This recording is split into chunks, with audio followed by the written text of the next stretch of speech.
صحیح بخاری حدیث نمبر 3۔ نبی کریم صلی اللہ تعالیٰ علیہ وسلم پر وحی کا شروعاتی دور اچھے سچے اور پاکیزہ خوابوں سے شروع ہوا۔ آپ صلی اللہ تعالیٰ علیہ وسلم خواب میں جو کچھ دیکھتے وہ صبح کی روشنی کی طرح صحیح اور سچا ثابت ہوتا۔ پھر قدرت کی طرف سے آپ صلی اللہ تعالیٰ علیہ وسلم تنہائی پسند ہو گئے اور آپ صلی اللہ تعالیٰ علیہ وسلم نے غار حرا میں خلوت نشینی اختیار فرمائی اور کئی دن اور رات وہاں مسلسل عبادت اور یاد الہی اور ذکر اور فکر میں مشغول رہتے، جب تک گھر آنے کو دل نہ چاہتا۔ توسا کھانے پینے کا سامان ساتھ لیے ہوئے وہاں رہتے۔ توسا ختم ہونے پر ہی بیوی محترمہ خدیجہ رضی اللہ تعالیٰ عنہ کے پاس تشریف لاتے اور کچھ توسا ساتھ لے کر پھر وہاں جا کر خلوت وزی ہو جاتے۔ یہی طریقہ جاری رہا یہاں تک کہ آپ صلی اللہ تعالیٰ علیہ وسلم پر حق کھل گیا اور آپ صلی اللہ تعالیٰ علیہ وسلم غار حرا ہی میں قیام پذیر تھے کہ اچانک جبرائیل علیہ السلام آپ صلی اللہ تعالیٰ علیہ وسلم کے پاس حاضر ہوئے اور کہنے لگے کہ اے محمد صلی اللہ تعالیٰ علیہ وسلم پڑھو۔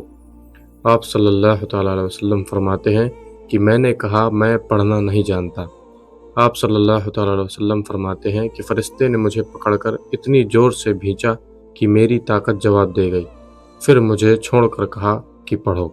پھر میں نے وہی جواب دیا کہ میں پڑھا ہوا نہیں ہوں۔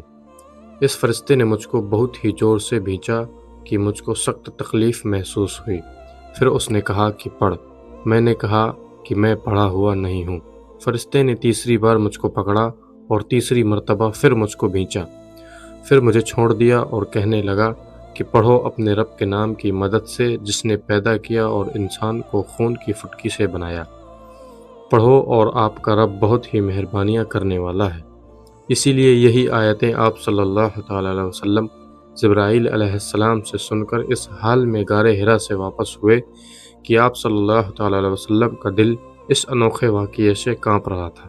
آپ صلی اللہ تعالیٰ علیہ وسلم خدیجہ کے یہاں تشریف لائے اور فرمایا کہ مجھے کمبل اڑا دو، مجھے کمبل اڑا دو۔ لوگوں نے آپ صلی اللہ تعالیٰ علیہ وسلم کو کمبل اڑا دیا۔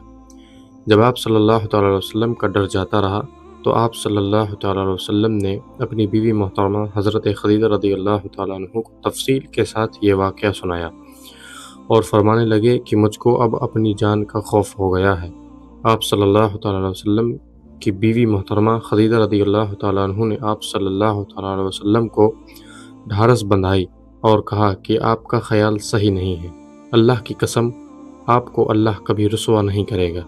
آپ تو بہترین اخلاق کے مالک ہیں، آپ تو کنبہ پرور ہیں، بے کسوں کا بوجھ اپنے سر پر رکھ لیتے ہیں، مفلسوں کے لیے آپ کماتے ہیں، مہمان نوازی میں آپ بے مثال ہیں اور مشکل وقت میں آپ حق کا ساتھ دیتے ہیں۔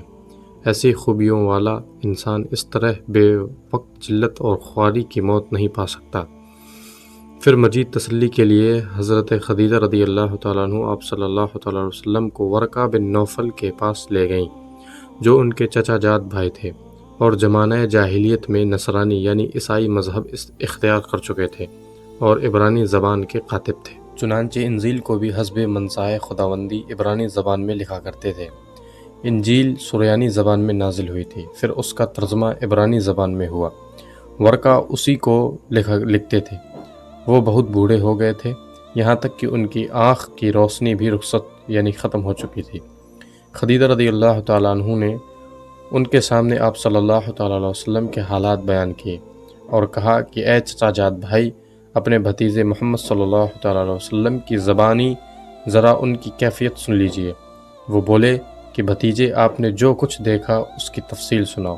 چنانچہ آپ صلی اللہ تعالیٰ علیہ وسلم نے اول سے آخر تک پورا واقعہ سنایا، جسے سن کر ورقہ بے اختیار ہو کر بول اٹھے کہ یہ تو وہی ہستی پاک باز فرشتہ ہے جسے اللہ نے موسیٰ علیہ السلام پر وحی دے کر بھیجا تھا۔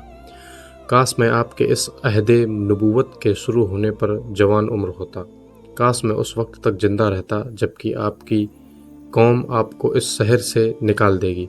رسول اللہ صلی اللہ تعالیٰ علیہ وسلم نے یہ سن کر تعجب سے پوچھا کہ کیا وہ لوگ مجھ کو نکال دیں گے؟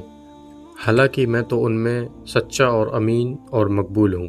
ورقہ بولے ہاں یہ سب کچھ سچ ہے، مگر جو شخص بھی آپ کی طرح بات حق لے کر آیا لوگ اس کے دشمن ہی ہو گئے ہیں۔